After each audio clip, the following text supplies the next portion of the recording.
बिस्मिल्लाहिर्रहमानिर्रहीम।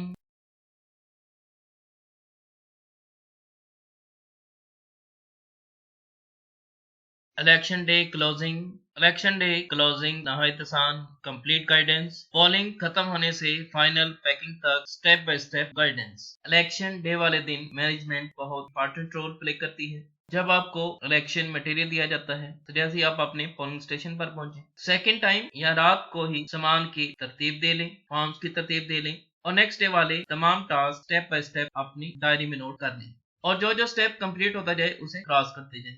Election day वाले दिन मेन कलीदी रोल आपके पोलिंग स्टाफ का होता है। सबसे अहम काम पोलिंग बूथ की टीम्स की तश्कील देना है, जो कि 70 to 80% बल्कि अप्रोक्सीमेट इससे भी ज्यादा परसेंटेज होगी कि जिसमें पोलिंग बूथ की टीम के हवाले से प्रॉपर वर्क नहीं किया जाता, क्योंकि पोलिंग स्टाफ में हर तरह के कैलिबर के लोग होते हैं। तो आपको ऐसा करना चाहिए कि तमाम पोलिंग बूथ के लिए ऐसी टीमें बनाएं कि तमाम पोलिंग बूथ पर बैलेंस टीमें हों, क्योंकि आपने अक्सर ऑब्जर्व किया होगा कि किसी पोलिंग बूथ पर काम बहुत एफिशिएंटली और तेजी के साथ चल रहा होता है और किसी पोलिंग बूथ पर वर्क नहायत ही स्लो होता है, जिसकी वजह से एंड पे काफी ताखीर से पोलिंग क्लोज होती है। अगर आपने इस टीम मैनेजमेंट का काम कर लिया, इट मीन्स आपने 70 to 80% वर्क मुकम्मल कर लिया। मजीद इन टीमों में जो एक्टिव एपीओ होगा उसके पास नौखानों वाली स्टैंप हो, ताकि तमाम बैलेट पेपर का बैलेट बॉक्स में आना यकीनी हो और दिन में भी वक्तन फवक्तन आपको तमाम पोलिंग बूथ के एपीओस के बैलेट पेपर का सीरियल नंबर रिव्यू करते रहना चाहिए,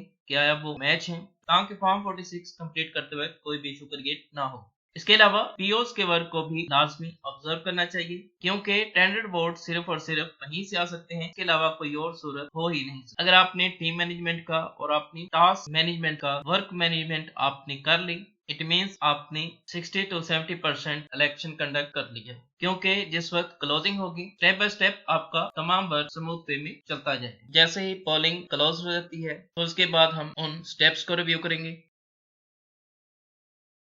सबसे पहले जैसे ही पोलिंग क्लोज हो, बैलेट बॉक्सेस पर आखिरी सील लगा दें और इसके बाद इस्तेमाल शुदा इंतखाबी फहरिस्तें जो कि पोलिंग ऑफिसर्स के पास जो उन्होंने सारा दिन इस्तेमाल की, वो उनसे लेकर पैकेट नंबर 13 में आपने बंद कर दें।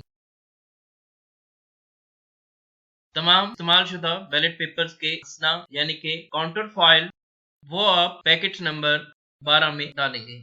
दिन में पोलिंग के दौरान जैसे ही किसी एपीओ से बैलेट पेपर कॉपी कंप्लीट हो तो उसकी काउंटर फाइल्स आप पैकेट नंबर 12 में डाल दीजिए। उसके बाद तमाम एपीओ जो बैलेट पेपर कॉपीज यूज कर रहे हैं वो सीरियल नंबर की तरतीब के लिहाज से इनसे लेकर फॉर्म नंबर 46 में 7 पॉइंट गैर जारी शुदा बैलेट पेपर्स की कुल तादाद वाले टेबल में उनका इंदराज कर दें।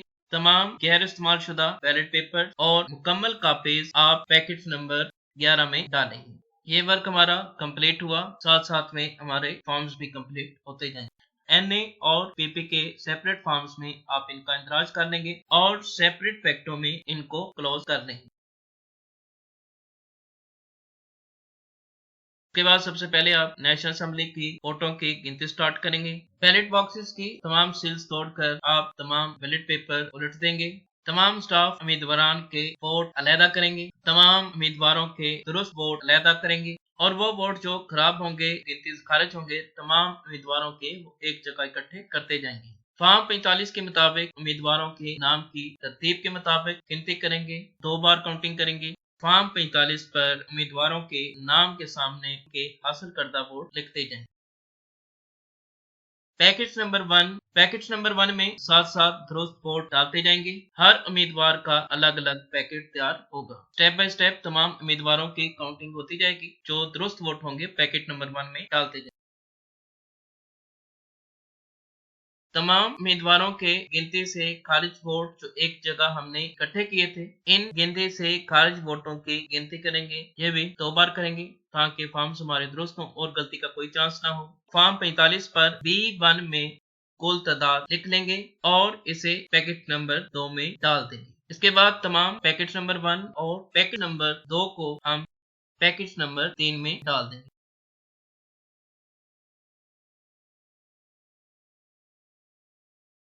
पैकेज नंबर 4 जो कि स्टैंडर्ड वोटों का बैलेट बॉक्स होता है, इसको ओपन करेंगे। पैकेज नंबर 4 पोलिंग के दौरान प्रिजाइडिंग की टेबल पर होता है। इसके साथ साथ फॉर्म नंबर 43 टेंडर वोटों की लिस्ट भी प्रिपेयर होती रहती है। टेंडर वोट फॉर्म 45 पर उम्मीदवारों के नाम के सामने कॉलम नंबर 4 में लिखते जाएंगे। गिनती से खारिज कुल टेंडर वोट फॉर्म 45 पर भी 2 में लिखेंगे। टेंडर वोट जो गिनती में शामिल थे वो पैकेट नंबर 5 में डाल देंगे। टेंडर्ड वोट जो गिनती से खारिज थे वो हम पैकेट नंबर 6 में डाल देंगे। फॉर्म नंबर 43 टेंडर्ड वोटों की फहरिस्त थी, वो भी हम पैकेट नंबर 14 में डाल देंगे ताकि टेंडर्ड वोटों का भी सेट कंप्लीट हो और हमारे पैकेट भी साथ साथ क्लोज होते जाएं। पैकेज नंबर 7 चैलेंज वोटों का बैलेट बॉक्स, इसको ओपन करेंगे। ये भी पोलिंग के दौरान प्रिजाइडिंग की टेबल पर होता है। इसके साथ फॉर्म नंबर 44 कैंडिडेट वोटों की फहरिस्त वो भी साथ साथ अपडेट होती रहती है। दुरुस्त चैलेंज वोट फॉर्म 45 पर उम्मीदवारों के नाम के सामने कॉलम नंबर 5 में लिखेंगे जिस भी उम्मीदवार का दुरुस्त चैलेंज वोट है, और इसके बाद गिनती से खारिज कुल चैलेंज वोट फॉर्म 45 पर B3 में लिखेंगे। चैलेंज वोट जो गिनती में शामिल थे वो पैकेट नंबर 8 में आएंगे। चैलेंज वोट जो गिनती से खारिज थे वो पैकेट नंबर 9 में डाल देंगे और इन टेंडर्ड वोटों की फहरिस्त यानी कि फॉर्म नंबर 44 वो हम पैकेट नंबर 15 में डाल देंगे। क्योंकि अब कंप्यूटराइज सीएनसी इशू हो चुके हैं, लिहाजा चैलेंज वोटों के रेयर ही चांसेस होंगे। अगर कोई हुआ तो हम इसके अकॉर्डिंग पैकेट्स तैयार करेंगे और ये सिलसिला होगा, अदरवाइज ये हमारा स्किप ही होगा। और अगर आपके पोलिंग स्टाफ विजिलेंट हुआ, एक्टिव हुआ, तो पैकेट नंबर 4 टेंडर्ड वोट और उसके बाकी तमाम पैकेट्स भी लोड हो जाएंगे, उनको भी बनाने की जरूरत नहीं। तमाम stray, spoiled, cancelled ballot paper की गिनती कर लेंगे। फॉर्म 46 पर पॉइंट 5 में कुल तादाद लिख लेंगे और ये पैकेट नंबर 10 में डाल देंगे। यानी कि वो बैलेट पेपर जो हमें बैलेट बॉक्सेस के अलावा किसी और जगह से मिले, वोटिंग स्क्रीन से मिले या ट्रे मिले या किसी भी जगह से मिले, वो हम पैकेट नंबर 10 में डाल देंगे और फॉर्म 46 में भी ऐसे एंड कर देंगे। फॉर्म नंबर 45 गिनती का गोशवारा, इसको पैकेट नंबर 16 में डाल देंगे। Form number 46 ballot paper account, वो हम पैकेट नंबर 17 में डाल देंगे। टेम्पर्ड एविडेंट बैग में हम पैकेट नंबर 16 और पैकेट नंबर 17 डाल के इसे क्लोज कर देंगे। टेम्पर्ड एविडेंट बैग हम 3 बनाएंगे, एक में 16 और 17 पैकेट जाएगा और बाकी दो में फॉर्म 45 और फॉर्म 40 हम डाल देंगे। ये टोटल 3 बनाएंगे, एक को सबज सफेद थैले में डालेंगे और 2 बाई हैंड जमा करवाएंगे। 3 टेम्पर्ड एविडेंट बैग बनाएंगे, एक में पैकेट 16 और पैकेट 17 डाल देंगे, जबकि 2 में जस्ट फॉर्म 45 और फॉर्म 46 होगा।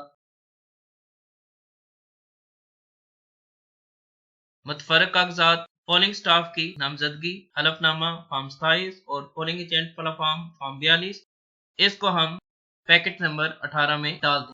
इसके अलावा पीतल की मोहर सील ब्रास को हम जो के बाई हैंड जमा करवाएंगे, इसको पैकेट नंबर 19 में डालेंगे। और इसके अलावा कब्जल वसूल की कॉपी, ये भी बाई हैंड जमा करवाते हैं। हमारा नेशनल असेंबली का ये प्रोसेस कंप्लीट हुआ। ये थे नेशनल असेंबली के पैकेट्स। ऐसे ही हम प्रोविंशियल असेंबली पीपी के लिए पैकेट्स प्रिपेयर कर लेंगे। उसके बाद आपके पास 3 थैले होंगे, सब्ज, सफेद, ब्लू। कौमी असेंबली का जितना भी सामान होगा वो कौमी असेंबली के रिटर्निंग ऑफिसर के पास जमा करवाएंगे जो कि सब्ज थैला होगा।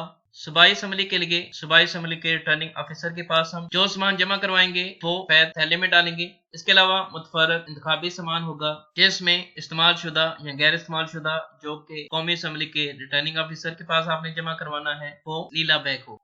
ग्रीन नेशनल असेंबली के लिए और सफेद सूबाई असेंबली के लिए। इसमें कौन कौन से पैकेट होंगे? पैकेट नंबर 3, 5, 6, 8, 9, 10, 11, 12, 13, 14, 15, 18 और एक टेम्पर्ड एविडेंट बैग आएगा। सेम इसी तरह सूबाई असेंबली के लिए तमाम पैकेट्स हम सफेद थैले में डालेंगे। नीले थैले में तमाम मोहरें, अनमिट रोशनाई, प्लास्टिक की सीलें, स्टैम्प पैड, स्टेशनरी, पोस्टर, छोटे सफेद और हल्के सब्ज खाली थैले, ये सारे हम इसमें डाल के क्लोज कर देंगे और इन पर कायदा सील लगा देंगे। वो तमाम सामान जो हमने रिटर्निंग ऑफिसर के पास बाई हैंड सबमिट करवाना है। टेम्पर्ड एविडेंट बैग जिसमें फॉर्म 45 फॉर्म 40 है। कौमी असेंबली के भी 2 बनेंगे और सूबाई असेंबली के भी 2 बनेंगे। सब्ज थैला, सफेद थैला, नीला थैला। कौमी असेंबली बैलेट बॉक्स और सूबाई असेंबली के बैलेट बॉक्सेस, वोटिंग स्क्रीनें, पीतल की मोहर, ब्रॉस सील, कब्जल वसूल की कॉपी। तो ये था स्टेप बाय स्टेप प्रोसेस, जिसमें तमाम वर्क हमारा स्मूथली होता चल जाता है और कहीं भी कुछ डिस्टरबेंस वगैरह क्रिएट नहीं होती। और एक वर्क जो हम शुरू करते हैं उसे हम क्लोज करके सेट असाइड कर देते हैं, जिसकी वजह से कुछ भी झंझट वगैरह क्रिएट नहीं होता। बाकी मजीद अगर आपने अपनी टीम मैनेजमेंट बेहतर कर ली, हर पोलिंग बूथ के लिए अपनी बेहतरीन टीमें तश्कील दे ली, तो आपने 70 to 80% अपना वर्क वहीं पर कंप्लीट कर दिया। इंशाल्लाह क्लोजिंग के वक्त आपको फिर कोई भी इश्यूज फेस नहीं करना पड़ेंगे, तमाम वर्क आपका स्टेप बाय स्टेप स्मूथली चलता जाएगा।